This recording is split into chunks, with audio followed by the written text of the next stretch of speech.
শুধুমাত্র আল্লাহ রাব্বুল আলামিনের একটা হুকুম পালন না করার কারণে আল্লাহ রাব্বুল আলামিন তাকে অভিশপ্ত করলেন। দুনিয়াতে সে যতদিন থাকবে অভিশপ্ত, জাহান্নামে যখন যাবে চিরস্থায়ী জাহান্নামে সে অভিশপ্ত। আমরা দেখতে পেলাম আল্লাহ পাকের এই যে ক্রোধ, এই যে গজব, তার নাজিল হওয়ার মূল কারণটা কি? অবাধ্যতা, আল্লাহ পাকের অবাধ্যতা। দেখুন, আদম আলাইহিস সালামও কিন্তু গাছের ফল খেয়ে ফেলেছিলেন বা গাছের কাছে গিয়েছিলেন, যদিও ফল খাওয়ার কথাটা কিন্তু কোরআনে নেই। কোরআনে আছে তারা গাছের কাছে চলে গিয়েছিল, আর আমরা এটাকে অনেক এক্সটেনশন করেছি, গন্ধম ফল ইত্যাদি ইত্যাদি। এটা কি ফল ছিল এটা বড় কথা না, বড় কথা হচ্ছে আল্লাহ পাক বলেছিলেন গাছের কাছে যাবে না।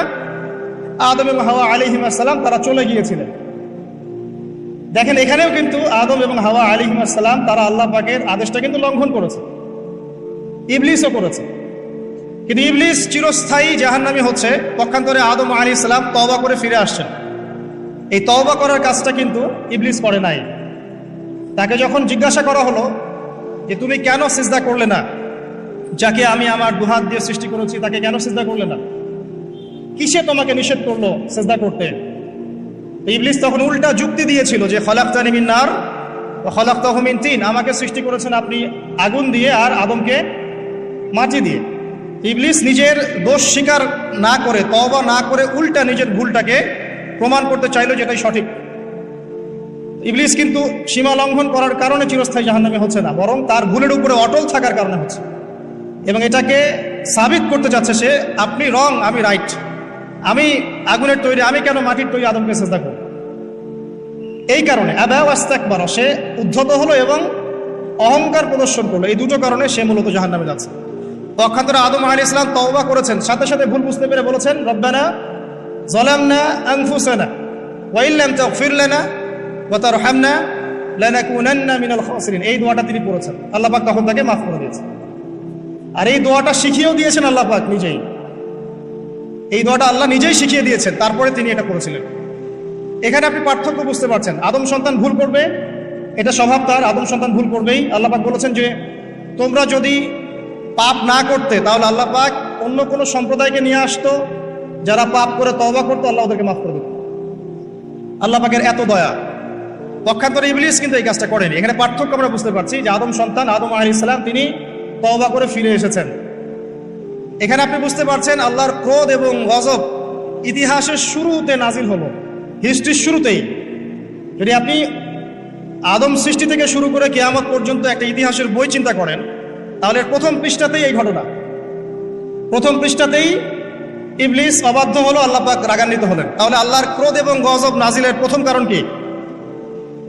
আল্লাহর অবাধ্যতা এবং অহংকার, উদ্ধত আচরণ করা, আল্লাহর আদেশ নিষেধ না মানা, সিম্পল। আল্লাহ পাকের আদেশ নিষেধের পরোয়া না করা, এটা হচ্ছে গজব নাজিলের প্রধান কারণ। আর ক্ষমা প্রাপ্তির প্রধান কারণ কি? তওবা। আদম আলাইহিস সালাম তওবা করেছেন, আল্লাহ পাক মাফ করে দিয়েছেন। এবার সামনে যাই। আদম আলাইহিস সালামের দুই ছেলে হাবিল এবং কাবিল, কে কাকে হত্যা করেছিল? কাবিল হাবিলকে হত্যা করেছে, কাবিল হাবিলকে হত্যা করেছে। সূরা মাইদার মধ্যে ঘটনাটা চমৎকার করে দেয়া আছে। যখন কাবিল হাবিলকে হত্যা করতে চাচ্ছিল, আর এটা কোনো মেয়ের সংক্রান্ত বিষয় ছিল না যেমনটা অনেকে বানিয়েছে, এটা ছিল এই কারণে যে হাবিলের কুরবানি কবুল হচ্ছিল, কারণ হাবিল কুরবানি করছিল আল্লাহকে সন্তুষ্ট করার জন্য, আর কাবিলের কুরবানি কবুল হচ্ছিল না। তখন কবুল হওয়ার নিদর্শন ছিল যে ওই জবাই করা পশুটাকে আসমান থেকে কোনো আগুন এসে খেয়ে ফেলত, এটা হচ্ছে কবুলিয়তের নিদর্শন। এখন এটা নাই।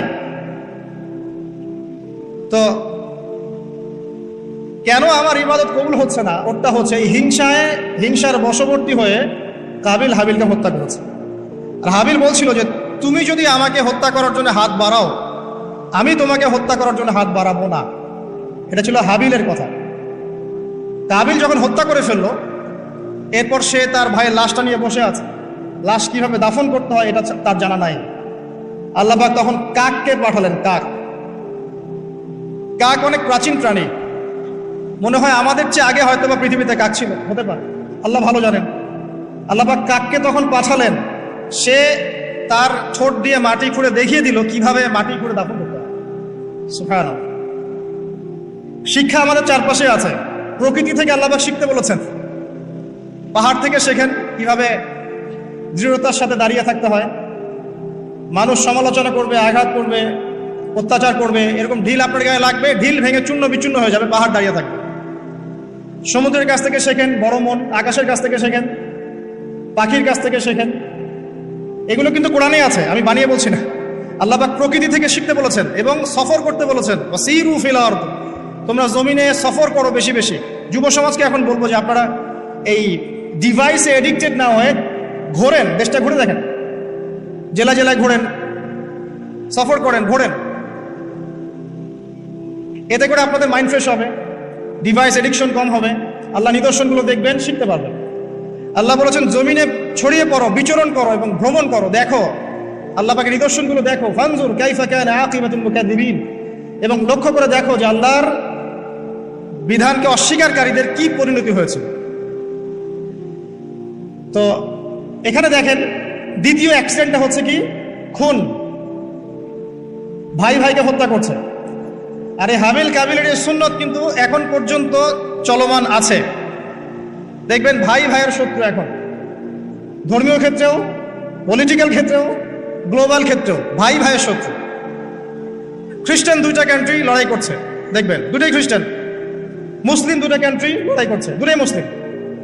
মুসলিম দুটা পলিটিক্যাল দল লড়াই করছে, দুটাই মুসলিম। মুসলিম দুইজন ধর্মীয় আলোচক বা ধর্মীয় আলেম একে অপরের বিরুদ্ধে লেগে আছে, সবাই মুসলিম। হাবিল কাবিলের সুন্নত। এখানে আমাদেরকে হতে হবে কি, কাবিল না হাবিল? হাবিল। তুমি যদি আমাকে হত্যা করার জন্য হাত বাড়াও, আমি তোমাকে হত্যা করার জন্য হাত বাড়াবো না। একটা হাদিস বলি আপনাদেরকে, নবী সাল্লাল্লাহু আলাইহি ওয়াসাল্লাম বলেছেন পৃথিবীতে সর্বপ্রথম হত্যাকাণ্ড ঘটিয়েছে কাবিল। এই কারণে পৃথিবীতে কিয়ামত পর্যন্ত যত মানুষ খুন হবে, সমস্ত এই পাপের একটা একটা করে অংশ কাবিলের আমলনামায় যুক্ত হবে। নাউযুবিল্লাহ। এই হাদিস জানতেন? নবীর সন্তান কাবিল কিন্তু নবীর সন্তান। তো ভাষা, বংশ, রক্ত এগুলো কিন্তু আল্লাহর কাছে হক এবং বাতিলের মানদণ্ড না, তাকওয়া ছাড়া। যাই হোক, সামনে যাই। এখানে আপনি দেখছেন আল্লাহ পাকের এই যে গজব কাবিলের উপরে আসলো, কারণটা কি? সীমা লঙ্ঘন করা, হত্যা। তাহলে বুঝলেন যে হত্যাকাণ্ড বাড়লে আল্লাহ পাকের গজব আসবে, যেটা এখন শেষ জামানায় বাড়ছে। নবী করিম সাল্লাল্লাহু আলাইহি ওয়াসাল্লাম বলেছেন শেষ জামানায় যে ব্যক্তি কাউকে হত্যা করবে সে জানবে না আমি কি জন্য হত্যা করছি, আর যাকে হত্যা করা হবে সেও বুঝবে না যে আমাকে কেন হত্যা করবে।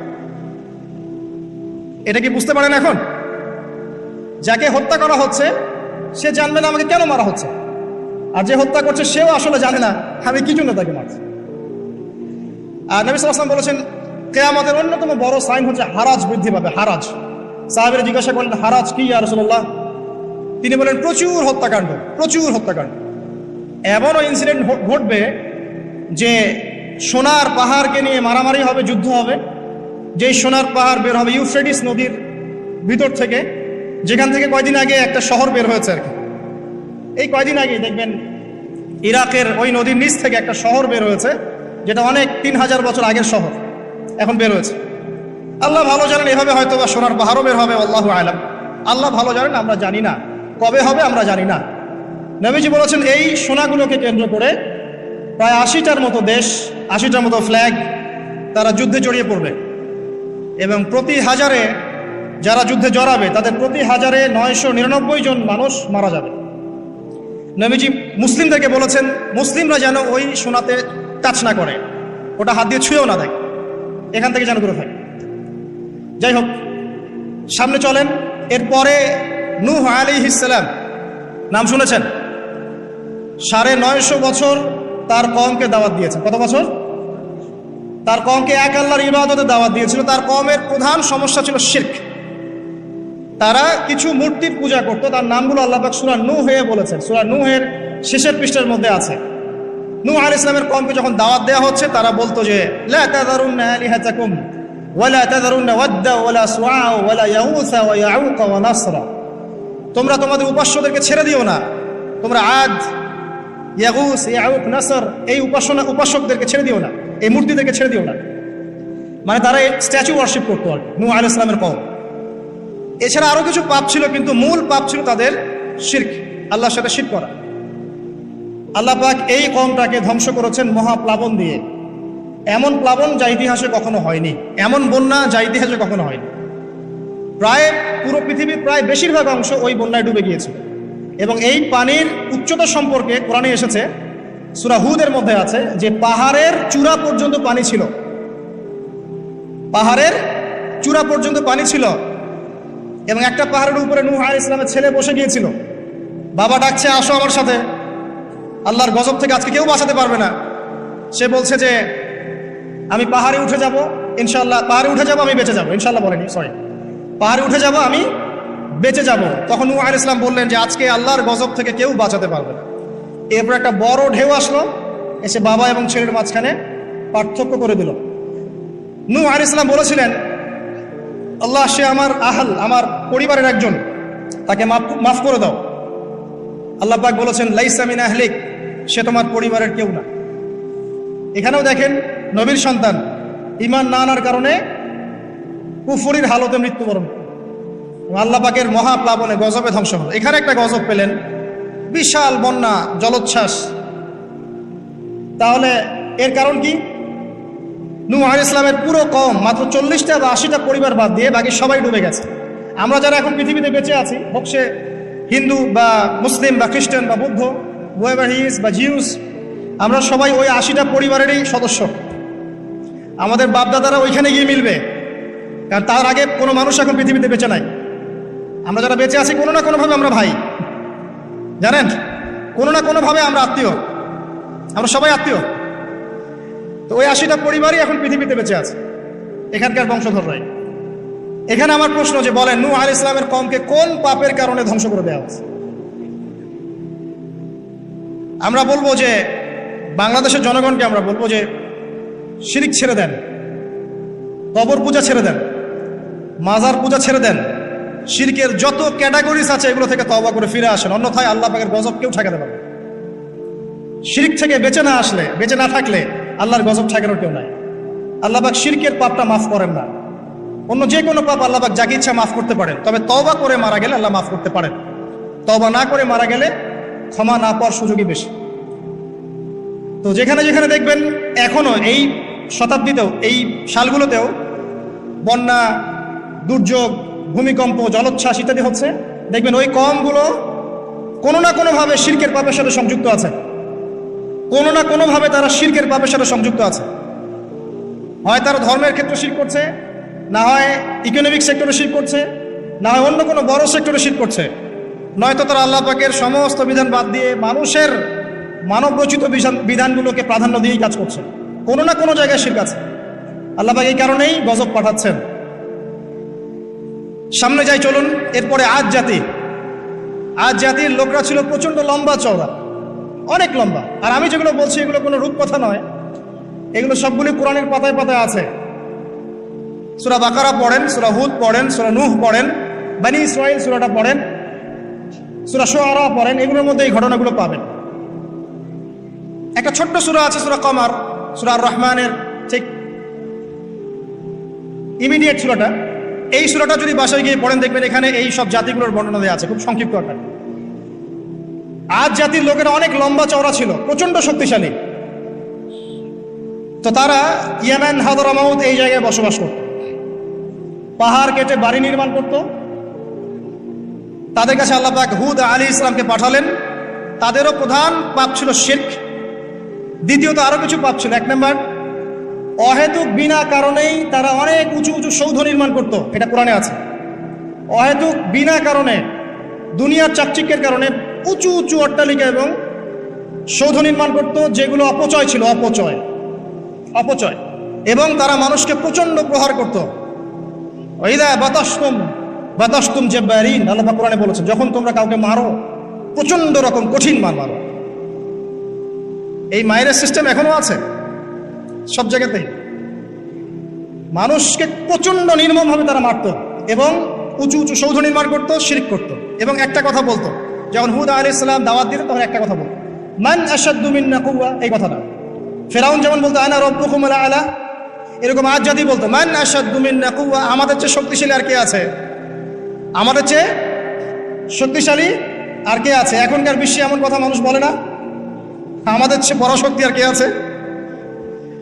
আমরা সুপার পাওয়ার, এরাও বলতো মান আশাদ্দু মিন্না কুওয়া। আল্লাহ পাক বলছে আওয়ালাম ইয়ালামু আন্নাল্লাহা হুয়া খালাকাকুম হুয়া আশাদ্দু মিনহুম কুওয়া। তারা কি জানে না যে আল্লাহ তাদেরকে সৃষ্টি করেছে, সেই আল্লাহ ওদের চেয়ে শক্তিশালী। আল্লাহ পাক এই কওমটাকে ধ্বংস করলেন কিভাবে? 7 দিন কন্টিনিউয়াসলি, 7 দিন প্রচন্ড টর্নেডো, এই যে আমরা যেটা বলি ঝড়, ঘূর্ণিঝড়, টর্নেডো, এরকম বজ্রপাত এবং প্রচন্ড টর্নেডো, ঘূর্ণিঝড়, এগুলো দিয়ে 7 দিনের মধ্যে এই কওমের প্রত্যেকটা মানুষকে আল্লাহ পাক এমনভাবে ধ্বংস করলেন, খেজুর গাছের ডাল যেমন পড়ে থাকে মাটিতে, এইভাবে তারা মাটিতে পড়েছিল। এখানে বলেন আল্লাহ পাকের আযাব আর গজব নাজিলের মূল কারণটা কি ছিল তাহলে? শিরক, অপচয়, অহংকার আর মানুষকে মারা। মানুষকে মারা আল্লাহ পাক সহ্য করেন না, জানেন? মানুষের চেহারায় মারতে নাই। দেখবেন আমাদের কারোর সাথে গন্ডগোল হলে আগে চেহারায় ঘুষি, তাই না? এই চেহারায় মারা নিষেধ। একটা হাদিসের মধ্যে আছে যে চেহারাটা আল্লাহ পাকের, এটা তো আসলে মারেফত, আমরা এটাকে এভাবে ব্যাখ্যা করতে পারবো না, কিন্তু চেহারা আল্লাহ পাক তার নিজস্ব মানে হাত দিয়ে, আল্লাহ পাকের নিজস্ব কুদরতি হাত দিয়ে আল্লাহ পাক সৃষ্টি করেছেন মানুষের চেহারায় মারতে আল্লাহ পাক নিষেধ করেছেন।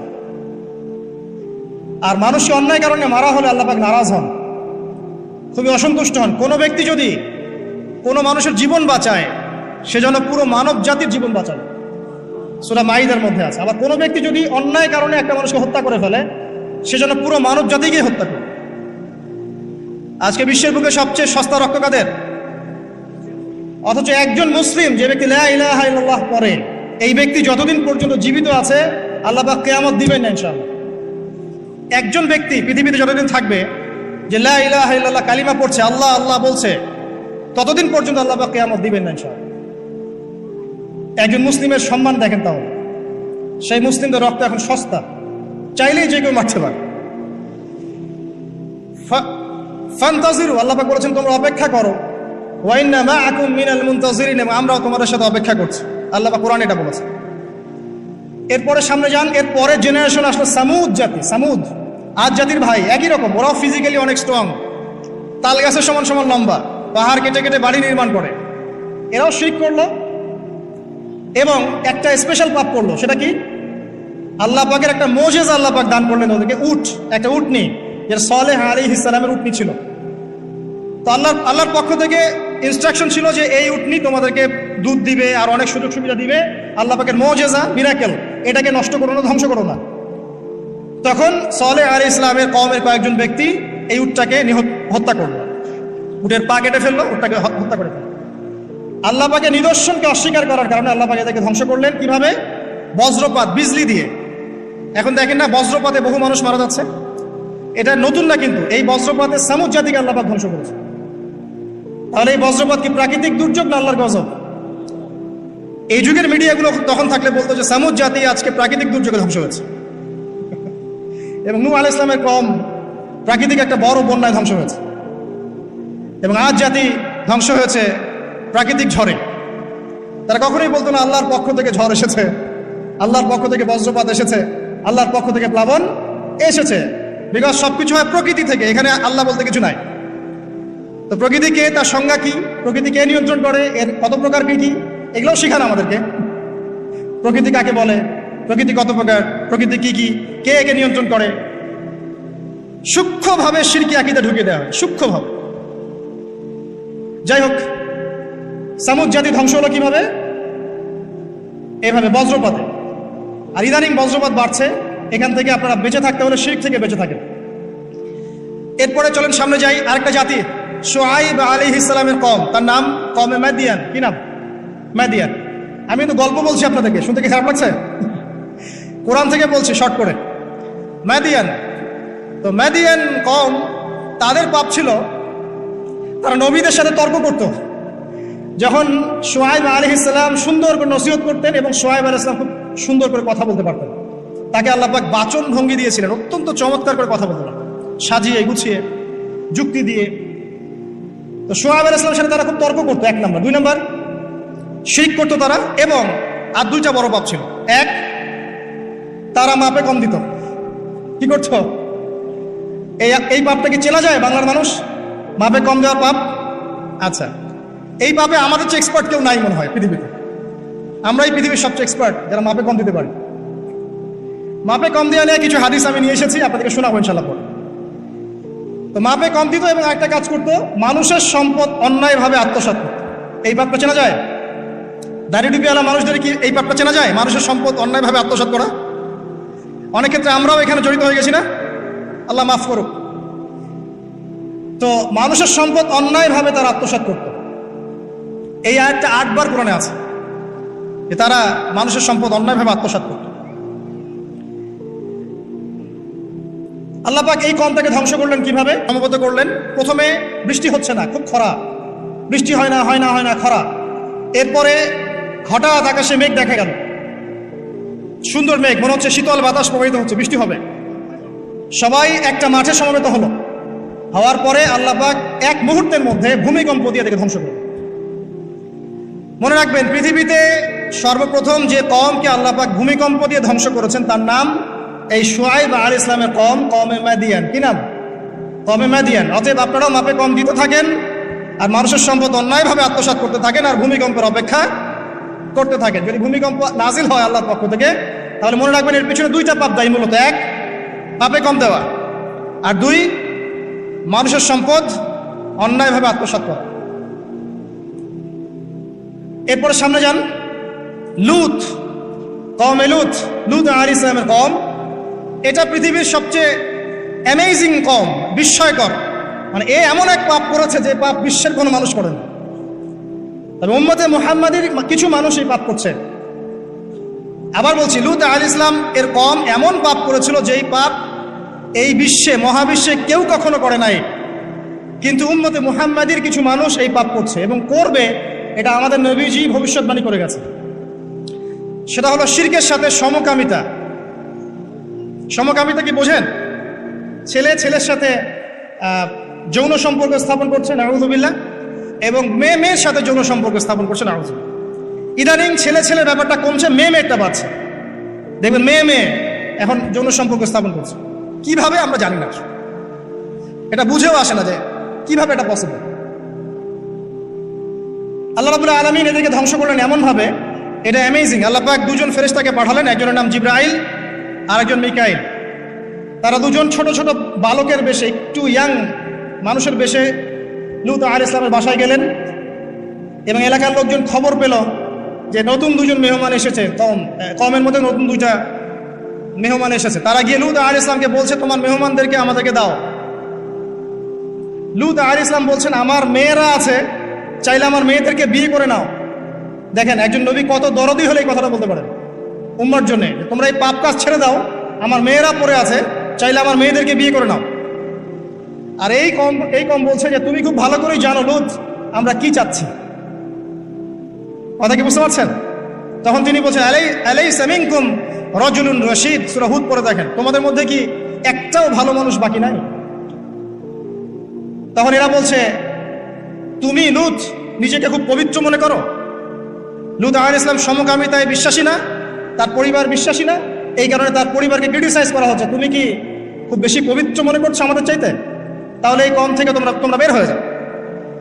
সমকামী কওম এরকম জবাব দিল। আর তো আল্লাহ পাক কি করলেন, ওই 2 ফেরেশতা জিবরাইল এবং মিকাইল আলাইহিস সালাম, তাদের পাখা ছিল, ফেরেশতাদের পাখা থাকে, আর জিবরাইল আলাইহিস সালামের প্রায় 600টা পাখা আছে। কয়টা?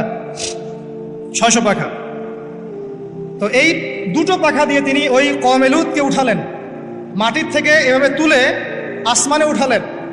আসমানে ওঠানোর পরে আল্লাহ পাক উপর থেকে পাথরের বৃষ্টি বর্ষণ করলেন, রজম পাথরের বৃষ্টি বর্ষণ করলেন।